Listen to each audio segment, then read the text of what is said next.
Querido Jesus, lerei agora as páginas da Tua vida, que elas me levem a Te amar cada vez mais e que Tuas palavras firam o meu coração e me levem a mudar de vida. O Evangelho de hoje é o Evangelho de São João, capítulo 10, versículos 31 a 42. Naquele tempo, os judeus pegaram pedras para apedrejar Jesus. E ele lhes disse: Por ordem do Pai mostrei-vos muitas obras boas. Por qual delas me quereis apedrejar?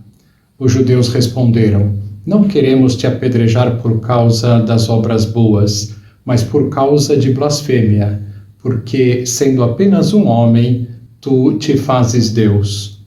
Jesus disse: Acaso não está escrito na vossa lei?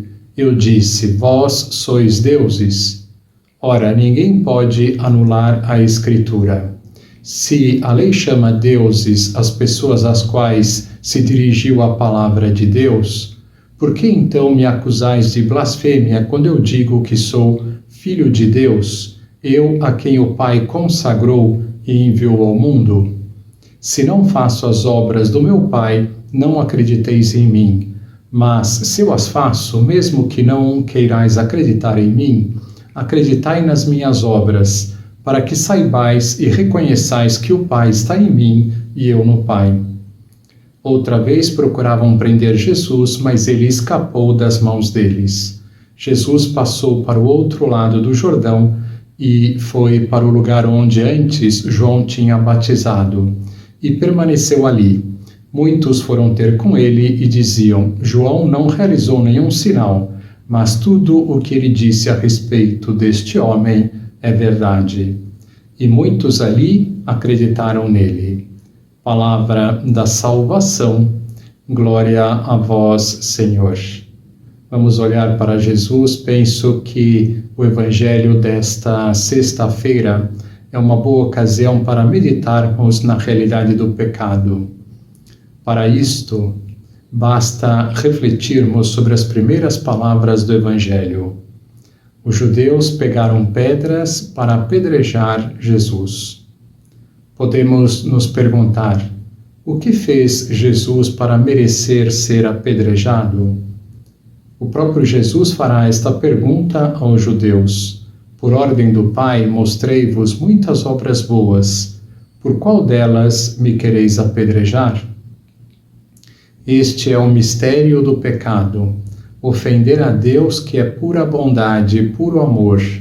Ofender a Deus que nos criou sem ter nenhuma necessidade de criar-nos por pura bondade e criou-nos para, por pura bondade, vivermos um dia com Ele para sempre no amor infinito e na felicidade infinita.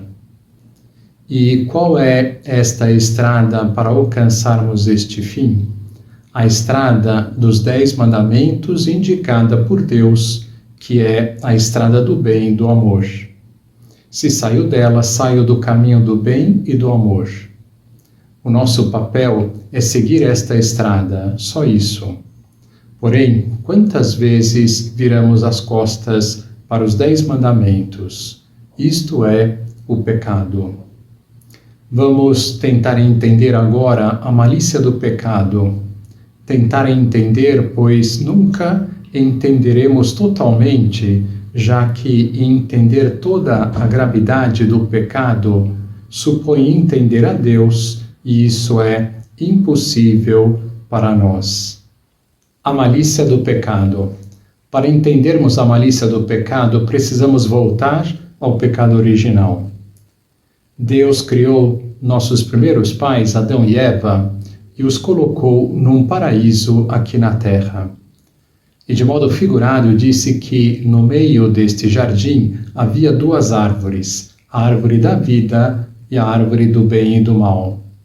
Se tudo corresse bem, eles e seus descendentes, depois de passarem por um período de prova, provando o amor a Deus, iriam ao céu sem passar pelo sofrimento e pela morte. Porém, como sabemos, eles pecaram. Eles pecaram comendo do fruto da árvore do bem e do mal. O que significa isto? É uma linguagem figurada, mas significa que, de alguma forma, quiseram determinar o que é o bem e o mal, quando quem determina isto é Deus. Dito assim, parece que Deus é um tirano autoritário e que, se não fazemos o que Ele quer, Ele castiga. Não é nada disso. Vamos por partes. Primeiro, Deus decidiu, por amor, nos criar e criar todo o universo. Deus é um ser perfeitíssimo e isto podemos provar racionalmente e não tem necessidade de mais nada para se tornar mais feliz. Porém, por livre vontade, decidiu nos criar. Foi como se pensasse assim: se eu sou tão feliz, por que não crio seres que possam participar da minha felicidade? Com este pensamento, decidiu criar os homens e os anjos, dotando-nos de capacidade para o conhecer e amar. Deus, que é amor infinito e felicidade infinita, nos cria para participarmos deste amor e desta felicidade infinitas. Reparem que todo ser inteligente, quando faz algo, faz por um fim. Deus, ao nos criar, criou-nos para um fim. E qual é este fim? Sendo um Pai infinitamente bom, só nos podia dar o melhor, adotando-nos como filhos, viver um amor e uma felicidade infinitas junto dele. Agora, não é verdade que uma vez que se estabelece um fim, e ele é bom, tudo aquilo que nos leva para aquele fim é algo bom e tudo aquilo que nos afasta deste fim é algo ruim. Pois bem, é aqui que surge o bem e o mal. O bem é aquilo que nos conduz ao fim e o mal é aquilo que nos afasta do fim. Podemos aplicar isto a todas as finalidades da nossa vida, por exemplo, formar-nos numa profissão estudando numa faculdade. Pois bem, tudo aquilo que nos leva a alcançar este fim será algo bom e tudo aquilo que nos desviará deste fim será algo ruim. Pois bem, Deus nos criou para um fim maravilhoso que é, como dissemos, adotando-nos como filhos, viver com Ele para sempre no seu reino, no amor infinito e na felicidade infinita. E Deus sabe perfeitamente qual é o caminho para alcançarmos este fim. E o caminho são os 10 mandamentos.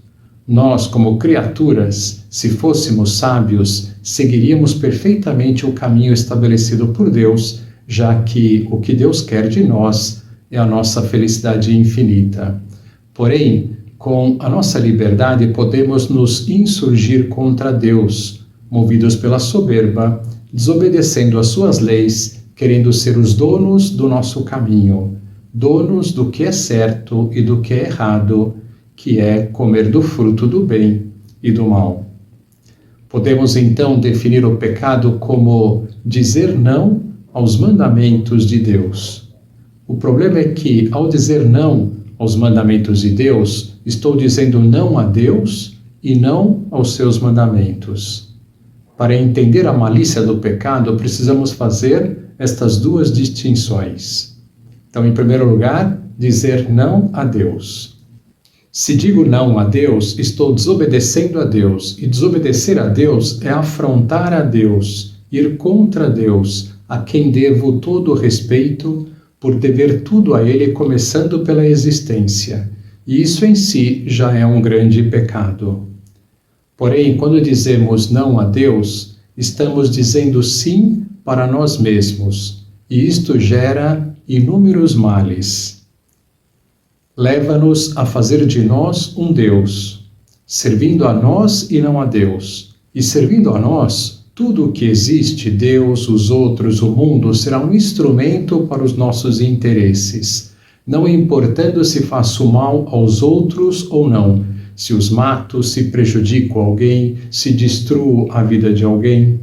Não importa, o que importa é ir atrás dos meus interesses. Aqui está o princípio de todo o mal que o ser humano faz ao próximo, servir a si e aos seus interesses, e não a Deus, que é amor. Depois, leva-nos a preferir a nós ao invés de Deus. Preferimos a nós ao invés de Deus, colocando-nos acima dele. Primeiro nós, depois Deus. Depois, leva-nos a usar as realidades que Deus criou para o nosso próprio proveito. Usamos as realidades que Deus criou para satisfazer as nossas paixões, especialmente as paixões do orgulho e da sensualidade. As usamos para fazê-las escravas das nossas ambições. Depois, leva-nos a usar as forças físicas e morais que Deus nos deu para a nossa glória. As forças físicas e morais foram-nos dadas para vivermos só para Deus e para a sua glória, e nós, ao contrário, as usamos para o serviço dos nossos objetivos pessoais, contrariando a vontade de Deus e os seus preceitos. Referimos estas forças a nós e não a Deus. Procuramos a nossa glória e a nossa vontade em vez da dele. Depois, leva-nos a colocar acima de Deus um ídolo. Pomos junto a Deus, mesmo acima de Deus, um ídolo, o ídolo do nosso eu, do dinheiro, dos interesses, do trabalho, da honra, o ídolo de um prazer, de uma amizade, de um gozo vão. Preferimos uma criatura ao Criador, colocando-a acima dele. É como se disséssemos: você é o meu tudo, você é o meu Deus, eu vivo para você. Nesse sentido, diz o profeta Isaías: o meu povo trocou a sua glória por um ídolo. Pasmai, ó céus, com isto, e horrorizai-vos, diz o Senhor. Amanhã continuaremos a falar da malícia do pecado. Que estas palavras nos sirvam para refletir sobre a gravidade do pecado e para lutarmos com todas as forças contra ele. Agora vos dou a bênção para este dia, a bênção de Deus Todo-Poderoso, Pai, Filho e Espírito Santo, esteja sempre convosco e permaneça para sempre. Amém.